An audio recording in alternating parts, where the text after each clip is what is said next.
শহীদের স্মৃতি সংগ্রাম সাহসকে সঙ্গী করে আপনাদেরকে সাথে নিয়ে গণভোটের রায় বাস্তবায়ন করেই ঘরে ফিরবে ইনশাআল্লাহ। বাংলাদেশের দলীয় পরিচয়ে রাষ্ট্রের কোনো নিয়োগ হবে না। আমরা প্রধান বিচারপতিকে কোন দলের পক্ষে রায় দিতে দেখতে চাই না।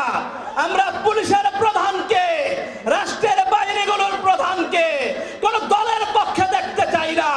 তারা জনগণের হবেন, আমাদের সেবক হবেন, বাংলাদেশের পক্ষে কাজ করবেন।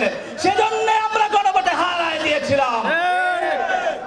আমরা আশা করব বিএনপি সরকারের বোধোদয় হবে, ঐক্যমত্য কমিশনে বসে জাতির সামনে যে ওয়াদা করেছিলেন, গণভোটে জাতি আপনাদের কাছে যে প্রত্যাশা ব্যক্ত করেছে, সেই প্রত্যাশাকে অতি দ্রুত বাস্তবায়ন করবেন ইনশাআল্লাহ। আপনারা প্রস্তুত আছেন তো? গণভোটের রায় বাস্তবায়নে বাংলাদেশের জনগণ এটা ভুলতে পারে না। 1400 শহীদের রক্তের উপর দিয়া এই বাংলাদেশে বিএনপি সরকার বলেছে 1 কোটি কর্মসংস্থান হবে। একটা কর্মসংস্থানও কি বৃদ্ধি হয়েছে বলেন তো? একজনও পেয়েছেন? 1 কোটি কর্মসংস্থানের কথা বললে প্রতি বছরে 20 লাখ কর্মসংস্থান হওয়ার কথা।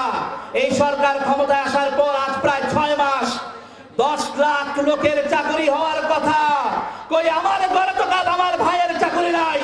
আপনাদের ঘরে কি চাকরি আছে? আমরা বলতে চাই অতি দ্রুত চাকরির বাজার বৃদ্ধি করুন, তরুণদের মেধাকে কাজে লাগান। আমরা সিবি নিয়ে আপনাদের দলের নেতাদের পিছে পিছে ঘুরবো না। আমরা আমাদের মেধা ও যোগ্যতার ভিত্তিতে চাকরি চাই। চামচামিত সামাদি করে আমরা চাকরি চাই না। বিদ্যুৎ সংকট আপনারা জানেন, বাংলাদেশে শিল্পায়ন অর্থনৈতিক অবস্থা খুবই বাজে। আপনারা জানেন বিদ্যুতের অবস্থা খুব বেহাল। বিদ্যুতের অবস্থা বেহাল না বলেন তো? এই বিদ্যুৎ সংকট সরকারকে নিরসন করতে হবে। সময় সুযোগ পেলেই জ্বালানি তেলের দাম বৃদ্ধি করেন, সময় সুযোগ পেলেই দ্রব্য মূল্যের দাম বৃদ্ধি করেন। জনগণের কথা ভাববেন কখন সেটা জানান আমাদেরকে। জনগণের কথা ভাবতে হবে। আমার পকেটে পয়সা বৃদ্ধি পায় নাই, কিন্তু বাজারে জিনিসের দাম বৃদ্ধি পেল কেন? আপনাদের পকেটে পয়সা বৃদ্ধি পেয়েছে?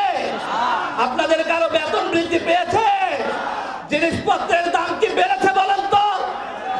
জিনিসপত্রের দাম বেড়েছে, কিন্তু আমাদের পকেটে পয়সা বাড়ে নাই। সরকারকে জিনিসপত্রের দাম নিয়ন্ত্রণ করতে হবে। উৎপাদন শিল্প অব্যাহত রাখতে বিদ্যুৎ সংকটের ঘাটতি, এই সংকট নিরসন করতে হবে।